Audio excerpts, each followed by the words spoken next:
Welcome to the channel. This is Coach Charles on the Soccer Benchmark. Now, news just in. Erik ten Hag has been sacked by Manchester United. Let me just repeat that. Erik ten Hag has been sacked by Manchester United. Now, this is a news that does not really surprise many because the performance that Manchester United have been putting across has been pathetic. And yesterday's game against West Ham was just the last straw that broke the camel's back. Because if you look at the performance of West Ham, every other team has been beating West Ham until they met Manchester United. With a soft backbone, United just buckled. And we lost a game that we were not supposed to lose.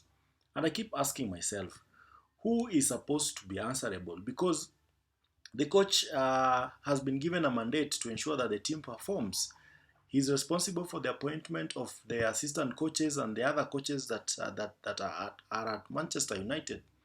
But now, the performance has not improved. The Spurs game was bad. It was really, really bad.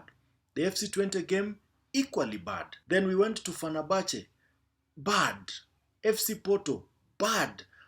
West Ham United. Now, this is a game that everyone knew if Erik ten Hag was to lose this game, his job was basically gone. And that is exactly what happened. And but then I'm very much shocked because the speed at which this has happened has really shocked me. Because we were not expecting Erik ten Hag to be sacked that soon after the West Ham game. In fact, this is just a surprise to many. But that is what has happened. Ineos have realized that for the club to be able to grow, for the club to be able to move forward, then Erik ten Hag has to just give way. And Ruud van Nistelrooy has been appointed as an interim coach. I remember when he was appointed as assistant coach to Erik ten Hag, it raised a few eyebrows because this is a coach that is accomplished in his own merit. He's someone who's coached before. So when he was brought in and with his history with Manchester United, we knew that this was more of a backup plan in case the Erik ten Hag plan does not work. Let's take this into perspective. Who now replaces Erik ten Hag after the interim position is served? I think United will wait and see what happens. I don't think they'll rush into a decision to bring in someone totally new outside the coaching setup because the next appointment, United will want to make sure that it is a safe appointment, that it is the correct one, and it's a decision that they'll take their time. Now, the pool of managers out there is not really healthy because if you look at who is available out there, there is no caliber of coach that we can say that this is an outright winner. Zinedine Zidane has not showed much interest in this position, and speculations have been there over and over again, but he's not come out and showed that interest. We don't know why Xavi was sacked at Barcelona because he was just there for 2 seasons and he was let go. So that is also another coach that United may be looking at. Gareth Southgate, don't even start. That guy cannot handle the United job. And the way England played under Gareth Southgate, I don't think it's a deal for United because their build-up is too slow. The decision making takes forever to happen, and yes, he's a good coach, but I don't think United is right for him. So at the moment, the pool of coaches out there is not that big. Thomas Frank, we saw what happened when they came to United with Brentford. They could not beat Manchester United. They buckled in the second half. So I don't think United will go in that direction. The current German coach, I don't think he'll be able to leave his position because he's really settled in and Germany is performing under his tutelage. So that is also another coach that has been removed from the list. Thomas Tuchel, on the other hand, took over the England job and is starting in January. So I don't think he'll be able to step away from England even before playing a single match to come to Manchester United. So I think that particular opportunity for Tuchel is gone and United will need to look elsewhere. So what am I saying? United will not rush this decision. They'll take their time. They will let Ruud handle this interim position for the longest period, that is up until the end of the season, and see what happens. Sometimes opportunities come to individuals who are not expected. So Ruud is United through and through. He's been a player at United. He's coached before, and in Rene Hake he also has an assistant that is very much qualified. So this duo should be able to handle this position for the interim period, and I think United will want it to happen like that. Now, what did we see? The performance that killed Erik Ten Hag was the West Ham game, because that is a game that United were supposed to win. You will see that there are a number of chances that United created and did not manage to score. That is a big problem, even to the coming manager, because you have to sort out that problem of scoring goals. We create opportunities. We had so many opportunities in the first half, and we scored none of them. We missed sitters. We missed very open goals. We were just not able to score in this particular game. So whoever is coming in, it is not going to be easy.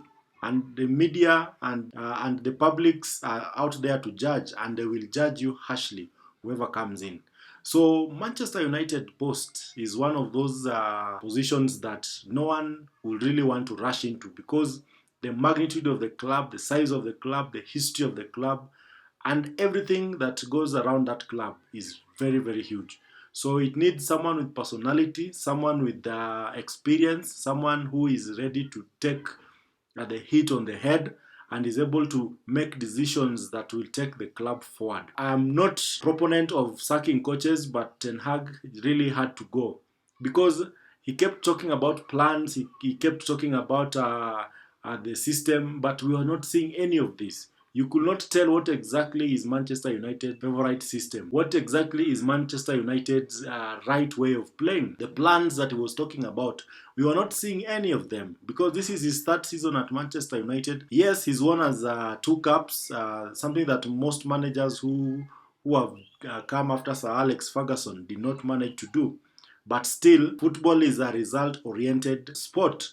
You need to provide result on a daily basis. And in Manchester United, with the number of supporters that they have and the number of interested parties, I included, we needed results and we needed them quick. 14th is not the position that United belongs to. United need to be fighting with big boys in Europe, in the Champions League, and trying to win the Premier League. Right now, United's best chance of getting to the Champions League is other teams failing to put up a good fight, because we are already be far much behind other teams. Okay, the development of Manchester United, the play that Manchester United exhibits every other weekend is not right. To start with. So Erik Ten Hag had it all coming. He had the opportunity to make the changes. He had the support of the leadership. He was backed at the beginning of the season, because that is when people expected him to be sacked. But he was never sacked. So if we look at what Ineos has done, they have really been patient with Erik Ten Hag. They've given him his backing. They've brought in his players. Now the question is, Erik Ten Hag is responsible for almost the entire team that plays for Manchester United, bar a few players that he found. Look, for example, Joshua Zirkzee, Delete, Mazrui, Ugarte. He is not even experienced Lenny Yoro to start with. And here we are, Erik Ten Hag is leaving. So you can see that the new manager will have to work with players that were signed by Erik Ten Hag. These are Ajax boys. These are boys who they have to be convinced that the new leadership is the right direction, because they have worked with Erik Ten Hag before, back in Ajax when they were even younger compared to what they are now. So there is that belief that Erik Ten Hag is more of their footballing father. So convincing this group of players to be able to play for the new coach will take some bidding, take some doing. But I hope they are professionals. I hope they're able to just adjust very fast. Because football and games are coming thick and fast, and United really need to be prepared for the next challenge. The game that we are facing next is against Chelsea, and Chelsea has really improved under the new coach, and the crop of young players that they have are very good players. So United need to be ready. There's no time for mourning. There's no time for feeling sorry. There's only time for goodbye. and good luck. Thank you for watching. This is called Charles on the Soccer Benchmark. Now, if you've not subscribed, this is a period that you really need to subscribe, because there's a lot of speculations and a lot of news that is gonna come, and you need to be informed. And that is where you need this channel working for you. So click on the subscribe button. Give me a like. Give me a thumbs up. Give me a comment. Tell me where we need to improve, where we need to make some changes, and let's play football without Ten Hag.